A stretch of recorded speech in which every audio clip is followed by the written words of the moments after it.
Welcome back, my darling. Happy New Year. First video of the year is about stainless steel quick release connectors versus the brass ones, because I've got a bit of a problem. I can't get my hose into the brass connector on my pressure washer anymore. Or if I can, it takes a hell of a lot of effort, way more effort than it should do. And it should be quick release. At the moment, I'm going to put all my energy into it. Seriously, I'm going to show you in a minute. It's a bit of a nightmare. Anyway, spoke to Henry at Carscope, who sell these stainless steel quick release connectors. He said this should solve the problem. So I bought them, and it turns out it does solve the problem. So I want to show you what I've learned and share that with you, and give you any pointers and tips for going forward. So first off, let me show you how difficult it is to get these ends into my current quick release connector. Okay, so what we've got here is the M22 to 1/4 inch quick release connector. And this comes as part of the kit from Direct Hoses, which is where I got my hose from. I can get onto them in a minute. Anyway, this is actually the second one I've had, because I had this problem within about 6 months of getting the hose, so I got a new one.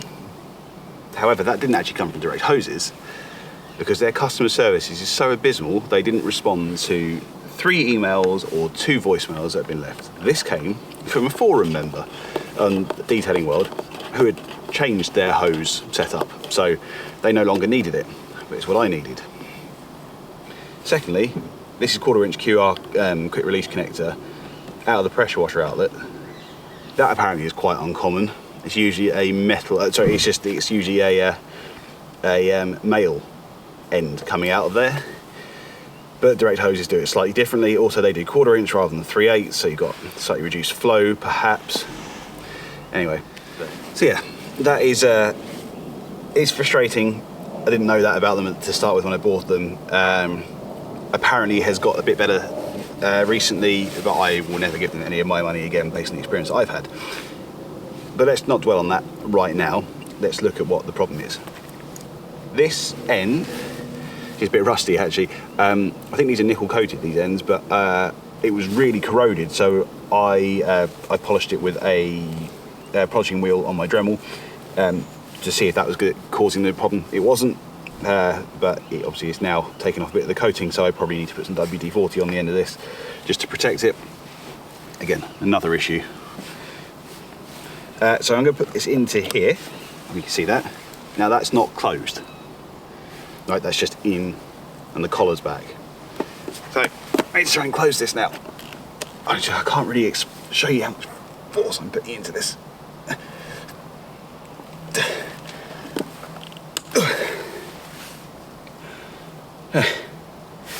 That's not right. It should not be that difficult, and that's easier. Some days I can't even close it. Different weather conditions, perhaps it's cold today, so maybe these are contracted a little bit, but when they're fully expanded, when it's warmer, it's a nightmare. One end works and the other one doesn't, so let's try the other end. Put that in. Okay. Okay, well that's the easier end, I think. Ow. Yeah, I don't know if this is really difficult to convey just how difficult this is, but that's hurting. It shouldn't be that difficult, should it? So, let's take that out. For the sake of reference, here's it going into the stainless steel coupler. That was really easy, wasn't it? Both ends, it is. Just again, make a comparison.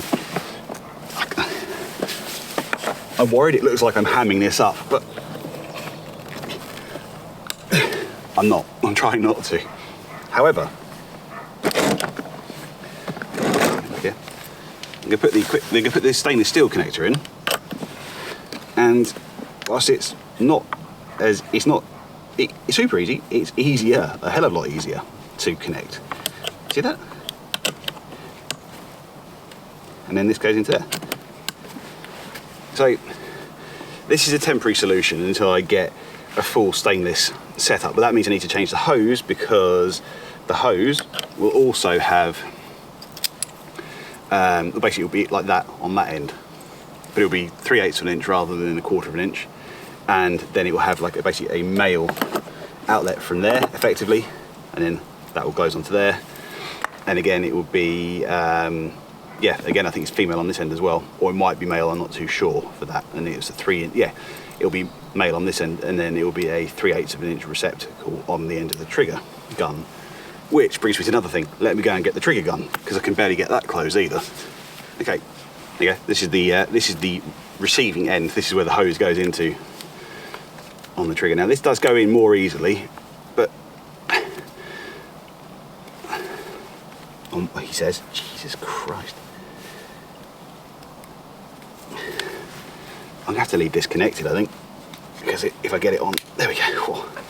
Look, it's done to my thumbs there. I shouldn't have to press that hard. Don't have to press that hard with these. Yeah. So again, brass connectors on here. Just going to the other end as well. One end is easier than the other. Yeah, that end's easier. You can see that. That end went in relatively straightforward.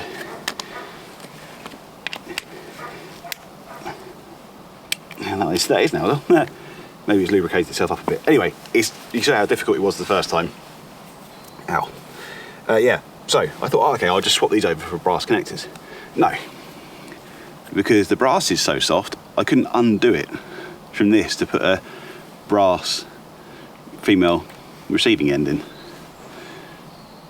Because I had the spanners on there and it just slipped, it burned them off, rounded them off.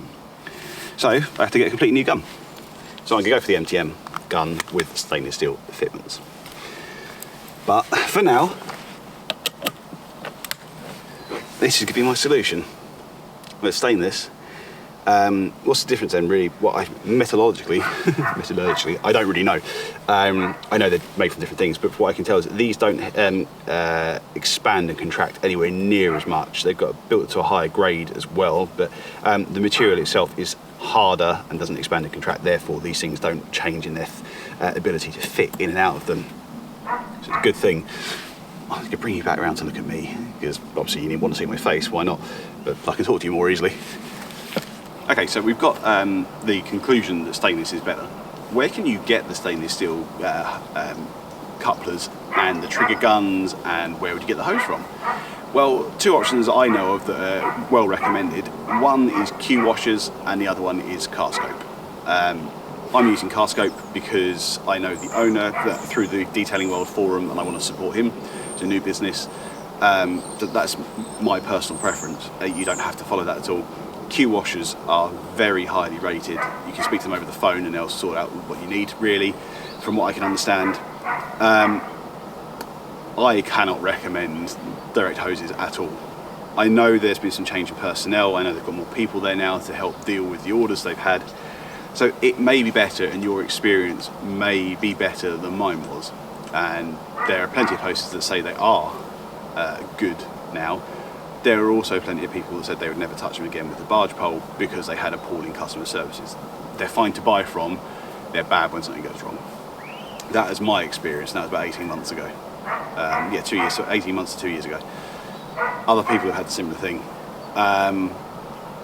Yeah, that one's up to you, decision-wise, who you buy your products from. But I know that direct hoses don't do the stainless stuff. So if you want stainless, and I probably suggest that you do, I would go with Q washers or Carscope.